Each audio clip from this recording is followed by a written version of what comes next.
अस्सलाम वालेकुम जी, मैं हूं अतीक मलिक और आप देख रहे हैं पाकिस्तान टुडे न्यूज़। नाज़रीन, पाकिस्तान तहरीक इंसाफ की जानिब से बड़ा ऐलान किया गया है कि ईद के बाद वो सड़कों पर आके एहतजाजी रैली का इनेकाद करेंगे और दमादम मस्त कलंदर करेंगे। जबकि इसके साथ साथ मौलाना फजलुर रहमान की जानिब से भी अपोजिशन जमात को एहतजाजी रैली में शिरकत की दावत दी गई है। इस पर पाकिस्तान तहरीक इंसाफ का क्या मौक़िफ़ है, इस पर बात करने के लिए हमें ज्वाइन किया है पाकिस्तान तहरीक इंसाफ के MP हैं अहमद रशीद भट्टी साहब। अहमद साहब, आपका वक्त का बहुत बहुत शुक्रिया।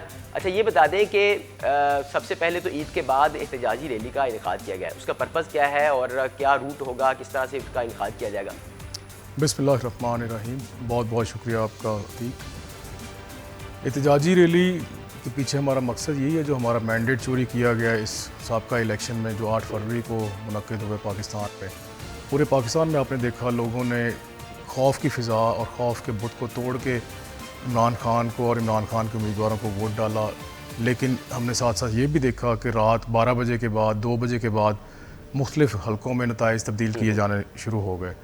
तो वो हमारा जो मैंडेट 9 फरवरी को चोरी किया गया उसको वापस लेने के लिए और अपना हक़ वापस लेने के लिए इंशाअल्लाह ताला हम एहतजाज की कॉल दे रहे हैं ईद के फ़ौरी बाद।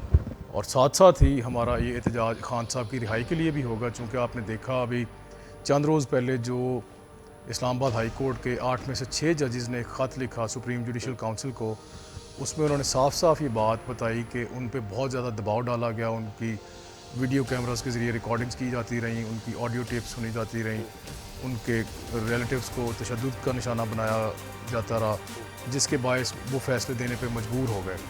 तो ये तो अब रोज़ रोशन की तरह यहाँ बात है कि खान साहब उन मुकदमात में बेगुनाह हैं, उनको जल्द से जल्द रिहा किया जाना चाहिए। अब इस ख़त के बाद जितने रोज़ भी खान साहब जेल में रहेंगे वो गैर कानूनी होगा। वैसे तो वो पहले भी गैर कानूनी तौर पर ही पाबंद सलासन है, लेकिन इसके बाद तो जवाज़ ही कोई नहीं बचता उनको जेल में रखने का। अच्छा, तोशाखाना केस में भी उनकी रिहाई का परवाना जारी हो चुका है और बाकी केसेस भी उनके जो वो रिलीफ की तरफ जाते हुए नज़र आ रहे हैं जी।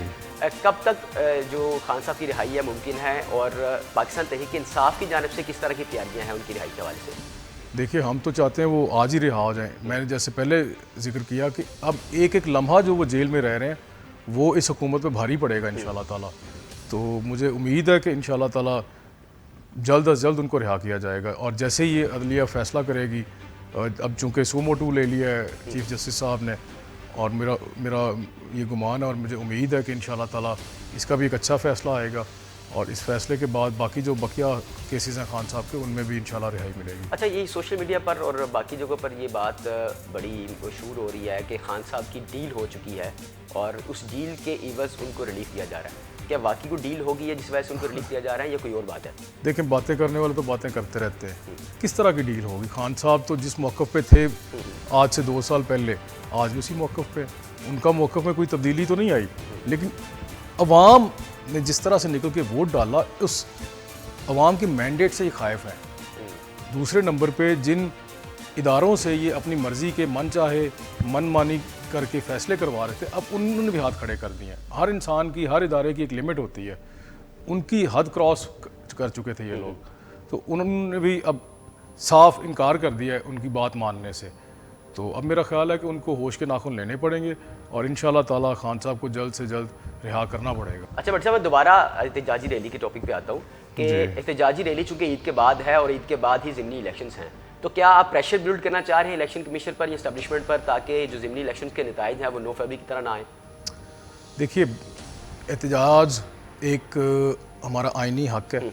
वो कोई भी ऐसा काम हो जो गैर कानूनी और गैर आइनी किया जा रहा हो, उसके पेश नज़र हम एहतजाज करने का हक़ महफूज रखते हैं। तो जैसे कि आपने पहले भी देखा कि हमारे साथ 8 फरवरी को जो किया गया उसके पेश नज़र हम ये एहतजाज कर रहे हैं जो साबका नताइज हैं।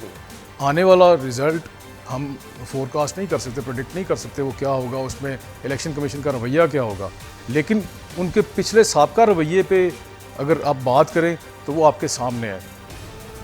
अवाम ने वोट किसी को डाला, जिताया किसी को जा रहा है। फॉर्म 45 जो कि इलेक्शन कमीशन का ही जारी करता है, उसके मुताबिक PTI के लोग पाकिस्तान पूरे में जीते हुए हैं। लेकिन फॉर्म 47 जो बाद में जारी किया गया उसके मुताबिक फॉर्म 47 दूसरी के जमातों बाद के लोगों को जिता दिया गया। बट जब फॉर्म 47 के बाद भी जब रिकाउंटिंग होती है कई हलकों में तो पाकिस्तान तहरीक इंसाफ के उम्मीदवारों को शिकस्त का सामना करना पड़ता है। जी। इस बार ज़िमनी इलेक्शन में क्या स्ट्रेटजी है, तो क्या आप इस पर कोई अपने आप को नई स्ट्रेटजी बना रहे हैं, कोई नया कोई हिकमत अमली तय कर रहे हैं कि किस तरह लेकर चलेंगे ज़िमनी इलेक्शन में? देखें, आम इलेक्शन और ज़िमनी इलेक्शन में बड़ा फ़र्क होता है। आम इलेक्शन में तमाम सियासतदान अपने अपने हलकों में मसरूफ़ होते हैं, अपने अपनी कैंपेन में मसरूफ़ होते हैं। ज़िमनी इलेक्शन में माँ सिवाय उन सियासतदानों के जो इलेक्शन कंटेस्ट कर रहे होते हैं बाकी सारी जमात फारिग होती है।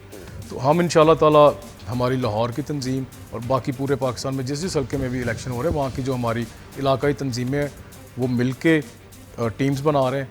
टीम्स बना के उनकी ड्यूटीज़ लग रही हैं हर हल्के में, वार्ड्स में, यूनियन काउंसिल्स में, और जो भी तंजीमी सतह हैं उन पे सब की ड्यूटीज़ लग रही हैं जो जाके इंशाल्लाह ताला इलेक्शन को मैनेज करेंगे, इलेक्शन के दिन को मैनेज करेंगे। इसके साथ साथ हमारे जो ILF के वकला हैं उनकी भी ड्यूटीज़ लग रही हैं। इंशाल्लाह ताला वो मेक श्योर करेंगे कि हर पोलिंग स्टेशन से रिजल्ट लेके निकलें। अच्छा बट साहब, अगर इस बार इंटरनेट की बंदिश होती है जी, तो क्या आपका हिकमत अमली तय करेंगे? क्या आप फिर से अपने नताइज के तब्दील होने का इंतज़ार करेंगे या कुछ और आप स्ट्रेटजी बनाएंगे इस बार? बिल्कुल भी नहीं, बिल्कुल भी नहीं। ऐसा मुझे उम्मीद है कि इस दफ़ा ऐसा कुछ नहीं किया जाएगा, लेकिन अगर ऐसा होता है तो जैसा मैंने पहले कहा, इस दफ़ा हमारे पास टीम्स हैं बहुत सारी।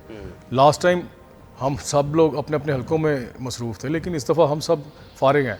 तो हमारी जहाँ जहाँ पे ड्यूटीज़ लगेंगी हम वहाँ पे हमारे पास बहुत बड़ी तादाद में वर्कर्स मौजूद होंगे, बहुत बड़ी तादाद में कायदीन होंगे जो सारी टीम्स बना के इंशाल्लाह ताला ये इलेक्शन को मैनेज करेंगे। अच्छा बट साहब, जब आप इलेक्शन जीते उसके बाद आपने हलफ लेना था लेकिन पुलिस आपको अरेस्ट करके ले गई जी। और उसके बाद फिर आपको हलफ लेने की इजाज़त दी गई। जी। तो क्या नज़र आ रहा है आपको कि क्यों इस तरह की जो फौजी हथकंडे हैं वो PTI के रहनुमाओं के खिलाफ जो यूज़ किए जा रहे हैं?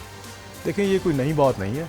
पाकिस्तानी सियासत बदबख्ती से जब से मैं देख रहा हूँ, जब से मैंने होश संभाला, इसी तरह से, बल्कि उससे पहले अगर हम तारीख पढ़ें तो तारीख में भी हमें यही नज़र आता है कि हिज़्ब इख्तिलाफ को हमेशा दीवार के साथ लगा के रखा गया। इस मुल्क की यही तो बदबख्ती है। उम्मीदवार के खिलाफ इस तरह की मतलब स्ट्रेटजी अपना लेना कोई समझ से बाहर नहीं? जो MPA बन गए हैं, जो जीत चुके हैं। देखें, मेरा ख्याल है कि शायद उनको कोई खदशा होगा उनके ज़हन में कि ये पता नहीं क्या कर देंगे जीतते हैं तो। हालांकि हम पूरे पाकिस्तान में 2/3 अक्सरियत से जीते हुए हैं। हमारे बेशतर लोगों को जानबूझ के अगले दिन हराया गया है। तो मैं समझता हूँ मेरा सिर्फ एक ही शायद हो सकता है गुनाह जिसके बायस मुझे नज़र आता है कि मुझे गिरफ्तार किया गया कि मैं रायवंड के हल्के से जीत गया हूँ। इसके अलावा तो और कोई सबसे नून लीग का सबसे मजबूत मुझे चीज़ नज़र नहीं आती थी।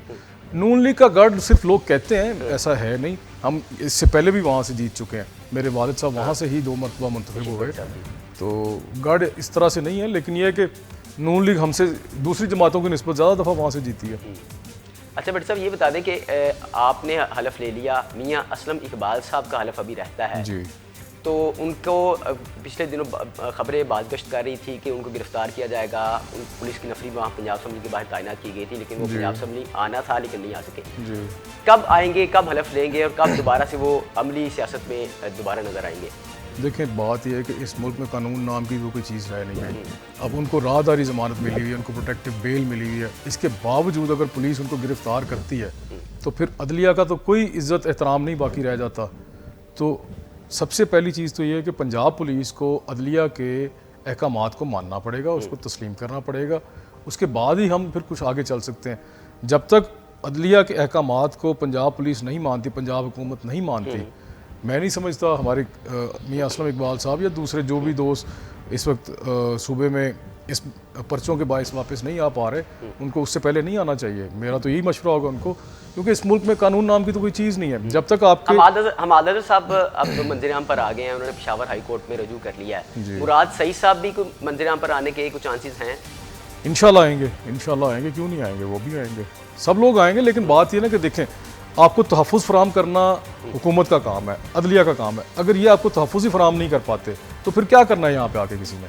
सबसे पहली चीज़ सुने, हुकूमत अपना काम करे, अदलिया अपना काम करे, फिर हम लोग वापस आके हम भी अपना हल्फ भी लेंगे, बाकी जो कारहाय ज़िंदगी है वो भी सारे। अच्छा बट साहब, एक बड़ी अहम बात जो यहाँ पर पूछना चाहूँगा कि नून लीग के जितने रहनुमा थे वो लाहौर हाई कोर्ट से रिलीफ की तवक्को कर रहे थे। अब पीटीआई के जितने रहनुमा हैं वो पेशावर हाई कोर्ट में अपनी रिलीफ के लिए जाते हैं, वहीं पर रब्ता कर और रजू कर रहे हैं। तो क्या पीटीआई को लाहौर हाई कोर्ट पर तहफ़्फ़ुज़ात है या उनको लगता है कि लाहौर हाई कोर्ट उनको रिलीफ नहीं देगी? क्या स्ट्रेटजी है? नहीं, ऐसा बिल्कुल भी नहीं है। मसला सिर्फ ये क्योंकि सारे पर्चे पंजाब की जुरिस्डिक्शन में है ना उनके खिलाफ, तो इसकी वजह से आपको किसी दूसरे सूबे से राहदारी ज़मानत करवानी पड़ती है, वरना हमें सारे अदलिया पे एतमाद है, ऐसी कोई बात नहीं। अच्छा चलिए, बहुत शुक्रिया जी।